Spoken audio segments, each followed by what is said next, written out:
Assalamu alaikum wa rahmatullahi wa barakatuh. Bienvenue sur Révélation de l'Islam.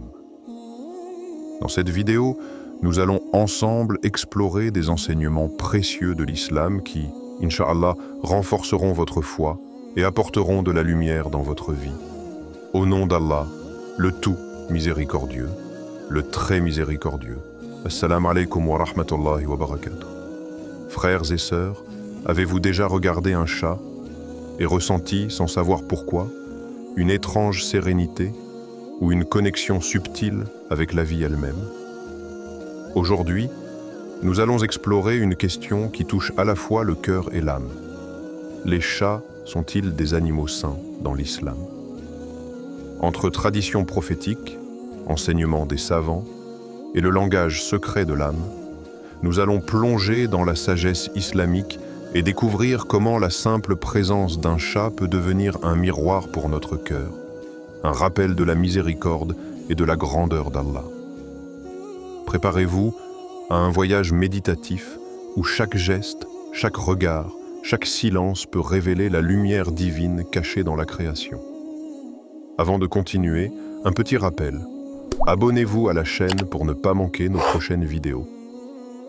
Si ce que vous voyez vous plaît, un like serait grandement apprécié. Et n'hésitez pas à partager vos réflexions en commentaire.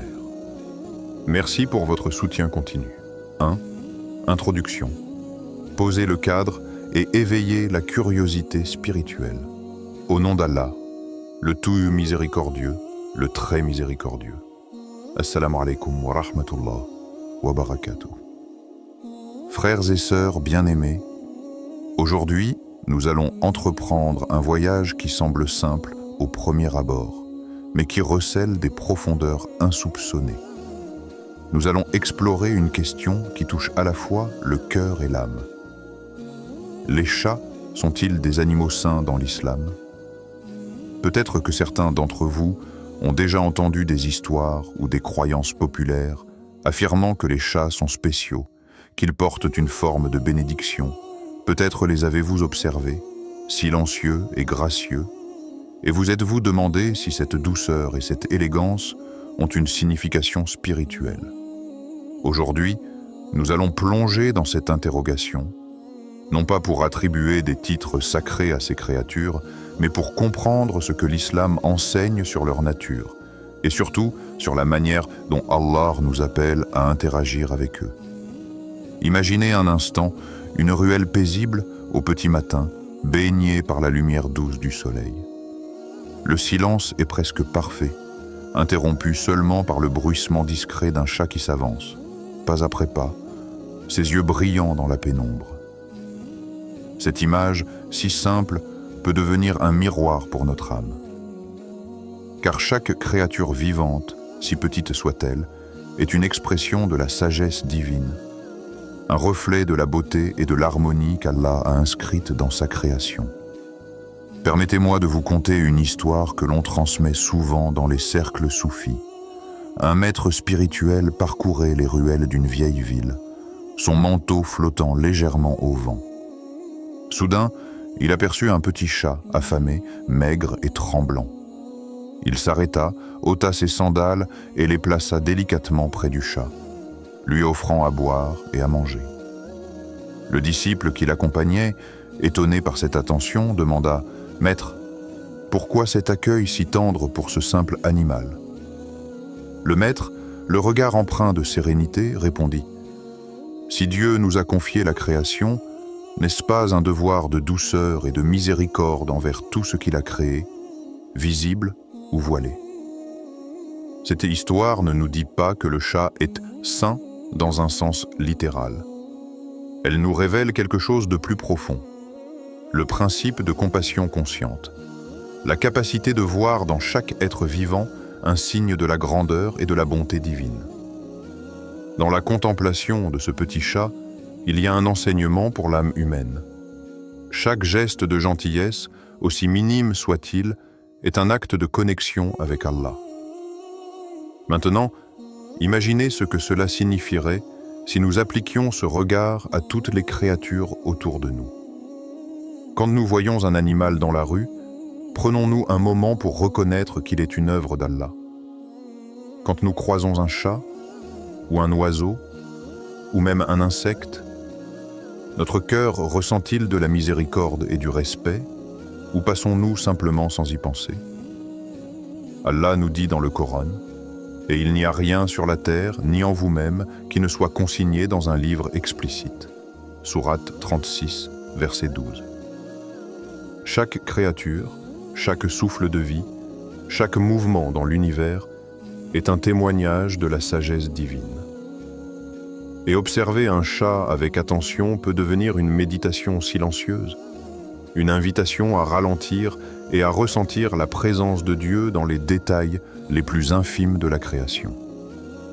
Question à méditer pour le spectateur. Quand tu observes un animal, te souviens-tu qu'il est une œuvre d'Allah, porteur de signes et de beauté divine?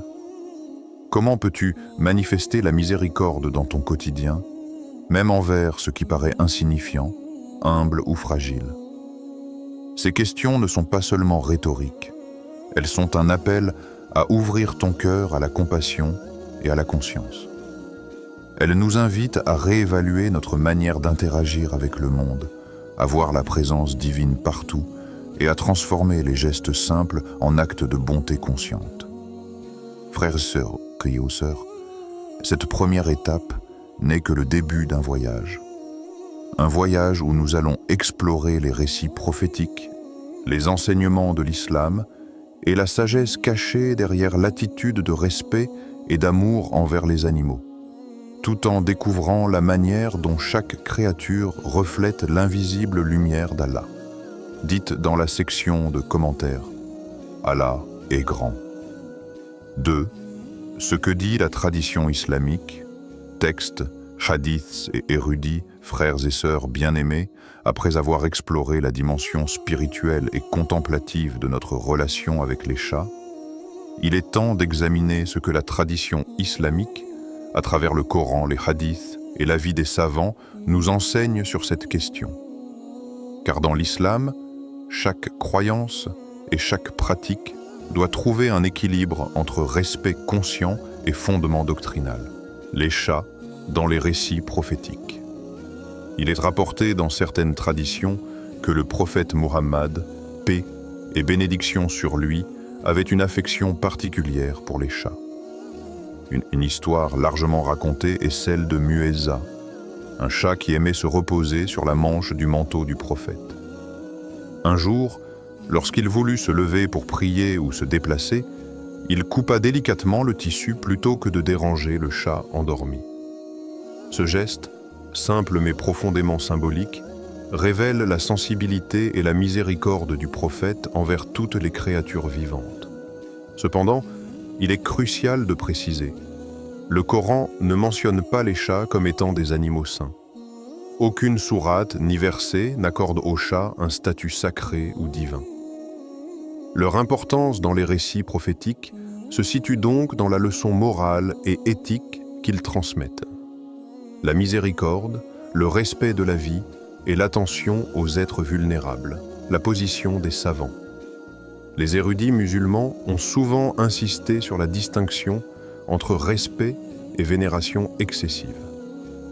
L'islam interdit toute forme de culte qui pourrait s'approcher de l'idolâtrie, même envers des animaux ou des objets de la création.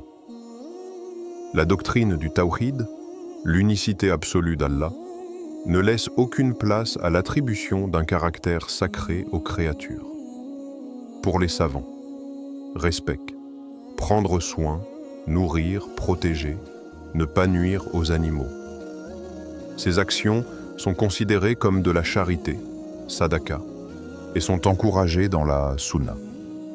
Vénération excessive. Élever un animal au statut de sainteté ou d'objet de culte constitue une dérive qui va à l'encontre de la foi. Ainsi, le message est clair. Tout être créé porte la signature divine d'Allah. Mais cela ne signifie pas qu'ils doivent être adorés. Les prophètes, les anges et les créatures spirituelles sont honorés, mais la sainteté absolue appartient à Allah seul. Réflexion spirituelle. Au-delà de la doctrine stricte, Cette section nous invite à développer un aql sain, une pensée équilibrée. L'islam encourage la justesse dans l'action, respecter la création mais sans tomber dans l'exagération mystique.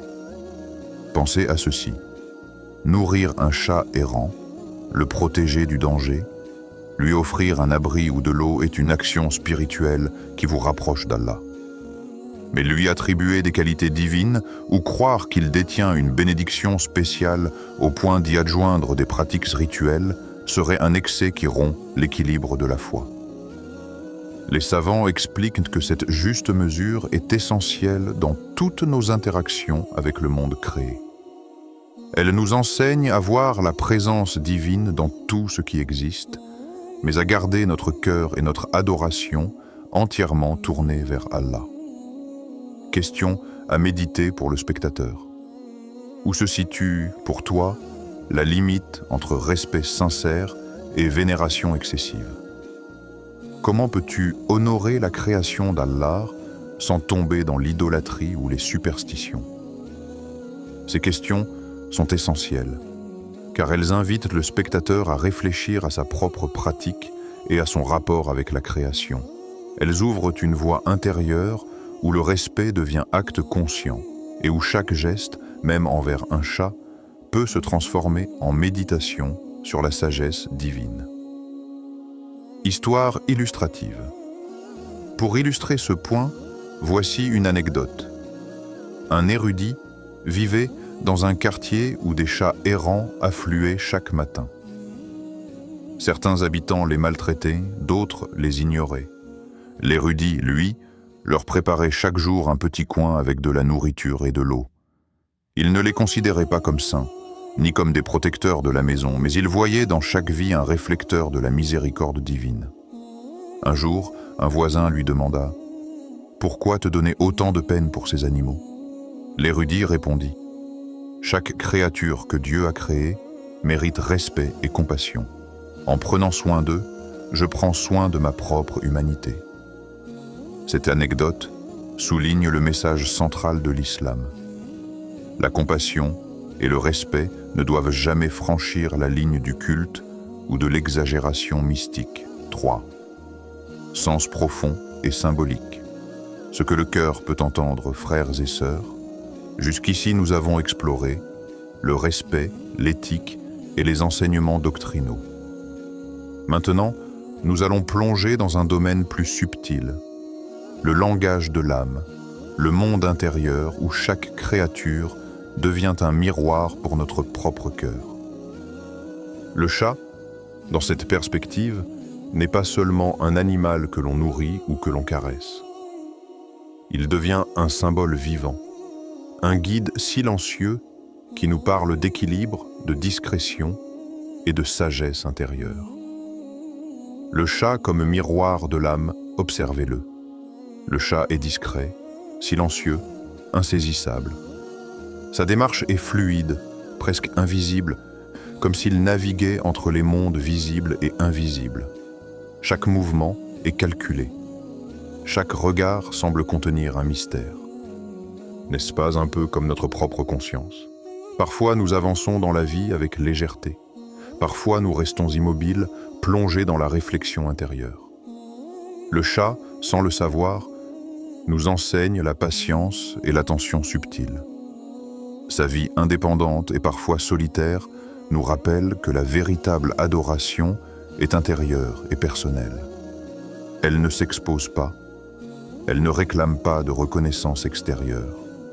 L'âme qui contemple, qui médite, qui observe le monde avec sérénité, agit comme un chat, silencieuse, attentive, souple dans son rapport à l'existence.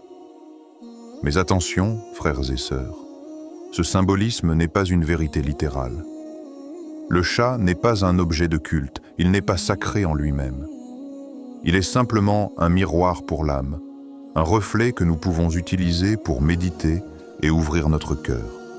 Le symbolisme est une clé, non un dogme, une histoire méditative. Permettez-moi de partager une expérience vécue. Une enseignante spirituelle avait l'habitude de passer ses matinées dans son jardin. observant la nature avec calme. Chaque matin, des chats venaient rôder autour d'elle. Un jour, elle aperçut un chat noir, assis immobile, les yeux fixés sur le ciel, brillant des étoiles du matin. Le silence de ce chat semblait se fondre avec le silence de son âme. Dans cette immobilité, elle sentit une ouverture, un frémissement de lumière dans son cœur, comme si le chat lui disait, sans mots, « Regarde, tout est silence, tout est prière, tout est présence divine. » Elle ne s'est pas mise à prier pour le chat. Elle n'a pas cherché à l'honorer en dehors du respect naturel. Mais son âme a reconnu la présence de Dieu dans tout ce qui vit, même dans ce petit animal discret. C'est là le vrai enseignement. Le monde est rempli de signes, et chaque créature peut devenir un pont vers la méditation, un moyen de percevoir la beauté divine dans la simplicité, la discrétion et l'harmonie de la création. Réflexion pour le spectateur. Prenez un moment pour observer autour de vous. Peut-être qu'un chat, un oiseau, un insecte ou même un arbre silencieux vous invite aujourd'hui à percevoir cette présence divine. Le monde est un livre ouvert pour ceux qui savent en voir, pour ceux qui écoutent le langage des signes subtils. Lorsque vous posez votre regard sur un animal ou une créature vivante, posez-vous cette question. Puis-je transformer ce simple regard en une méditation du cœur? Puis-je percevoir la lumière divine, même dans ce qui semble insignifiant? Chaque instant devient alors un apprentissage silencieux. La contemplation n'est pas un acte spectaculaire. Elle est intime, personnelle et profondément transformatrice. Les chats nous enseignent que l'attention discrète, la présence silencieuse et l'observation humble sont autant de formes de spiritualité active. En observant leur agilité, leur souplesse, leur capacité à vivre dans la légèreté, nous pouvons apprendre à glisser nous-mêmes entre les mondes visibles et invisibles, à être attentifs aux détails de notre vie intérieure, à reconnaître le souffle de Dieu dans chaque manifestation de la création. Avant de continuer, un petit rappel. Abonnez-vous à la chaîne pour ne pas manquer nos prochaines vidéos. Si ce que vous voyez vous plaît, un like serait grandement apprécié et n'hésitez pas à partager vos réflexions en commentaire. Merci pour votre soutien continu. 4. Application pratique, mise en garde et invocation finale. Frères et sœurs bien-aimés, après avoir exploré la dimension contemplative et symbolique des chats dans notre vie et dans l'islam, il est maintenant temps de traduire cette sagesse en actions concrètes. La connaissance et la méditation sont essentielles, mais elles ne prennent tout leur sens que lorsqu'elles deviennent pratiques dans notre quotidien. Conseil spirituel concret. Si vous avez la chance d'avoir un chat ou tout autre animal sous votre garde, rappelez-vous que prendre soin d'eux est une charité, sadaka. Nourrir, abreuver, protéger et offrir un abri à un animal n'est pas seulement un acte de bonté. C'est un acte spirituel, une manière d'entrer en communion avec la création d'Allah. Mais il y a une nuance importante à garder en tête. Le respect ne doit jamais se transformer en vénération excessive. Ne leur adressez pas de prière. Ne les placez pas sur un piédestal irréel. Le tawhid, l'adoration exclusive d'Allah, reste pur et intact. Chaque geste de compassion envers les animaux doit être un rappel de la grandeur d'Allah, pas une forme d'adoration détournée. Pensez à ces moments simples. Un chat qui vous observe silencieusement, un oiseau qui s'approche de votre fenêtre, ou même une fleur que vous arrosez. Dans chaque interaction, vous pouvez pratiquer la gratitude et la conscience spirituelle. Chaque geste devient alors un pont entre votre cœur et le Créateur, une manière de vivre la miséricorde divine dans la réalité quotidienne. Mise en garde. Cependant, il est nécessaire de rester vigilant. Les croyances populaires, les superstitions ou les légendes autour des chats et d'autres animaux peuvent facilement détourner la foi si elles sont prises au sérieux. L'islam est clair. Aucun animal ne possède une sainteté intrinsèque ou un pouvoir divin. Respect et compassion sont encouragés, mais l'adoration appartient à Allah seul. Ainsi, chaque acte doit être guidé par la Sunna, le Coran et l'intellect saint. Ne laissez pas le folklore ou les traditions populaires inventer de nouveaux dogmes. Rappelez-vous toujours que le juste équilibre entre compassion et monothéisme pur est un signe de sagesse et de discernement. Mise en pratique quotidienne. Imaginez votre journée. Vous vous levez, vous voyez votre chat attendre son petit déjeuner, vous lui donnez à manger, vous nettoyez son espace, vous observez ses mouvements avec bienveillance. Cette routine devient un acte spirituel, un rappel de la miséricorde divine. Chaque chat que vous nourrissez, chaque créature que vous protégez est un miroir de votre propre humanité et de votre engagement envers la création d'Allah. Vous pouvez aller plus loin. Nourrir un chat errant dans votre quartier, veiller à ce que personne ne lui fasse de mal, lui offrir de l'eau par temps chaud, un abri par temps froid. Tous ces gestes, simples mais sincères, deviennent une pratique de spiritualité vivante qui transforme votre quotidien en un chemin de miséricorde et de gratitude. Invocation finale du cœur. Et pour conclure ce voyage spirituel, élevons notre cœur vers Allah avec une invocation sincère. Ô Allah, créateur de toutes choses, visibles et invisibles, accorde-nous la lumière pour distinguer le juste du déraisonnable, ouvre nos cœurs à la miséricorde sans tomber dans l'exagération. Fais que toute créature que tu as mise sous notre garde en soit respectée, et fais que nous adorions toi seul, sans associer quoi que ce soit à ta divinité. Amin ya Rabbal Alamin. Que la paix et les bénédictions soient sur Muhammad, sur sa famille et ses compagnons. Wassalamu alaikum wa rahmatullah wa barakatuh. Frères et sœurs, souvenez-vous, la véritable sagesse réside dans l'équilibre. Le respect, la compassion et la méditation sur la création d'Allah ne sont complets que lorsqu'ils sont guidés par la foi pure et la conscience intérieure. Observez, contemplez, mais surtout agissez avec douceur et justice.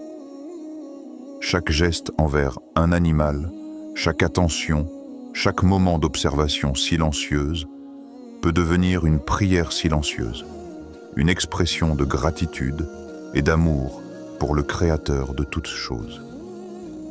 Pekim. Frères et sœurs bien-aimés, le voyage que nous venons de parcourir nous rappelle que toute la création est un signe, un message de Dieu, et que la compassion, le respect et l'observation attentive deviennent des actes spirituels. Les chats, avec leur silence et leur élégance, ne sont pas saints au sens littéral, mais ils sont des enseignants silencieux, des miroirs pour notre âme, des invitations à la miséricorde et à la gratitude. Chaque geste de bienveillance envers eux, chaque regard attentif, peut devenir un pont entre votre cœur et Allah. Souvenez-vous, adorez le Créateur seul, honorer la création avec douceur et vivre chaque instant dans la conscience de sa présence, voilà le véritable message. Ô Allah, fais que nos cœurs restent ouverts à la miséricorde, nos actions guidées par la sagesse, et que notre adoration t'appartienne uniquement. Amin ya Rabbal Alamin. Wassalamu alaikum wa rahmatullah wa barakatuh. Avant de terminer, si cette vidéo vous a été utile et que vous souhaitez continuer à apprendre et grandir dans la foi, n'oubliez pas de vous abonner à Révélation de l'Islam et d'activer la cloche pour recevoir toutes nos nouvelles vidéos.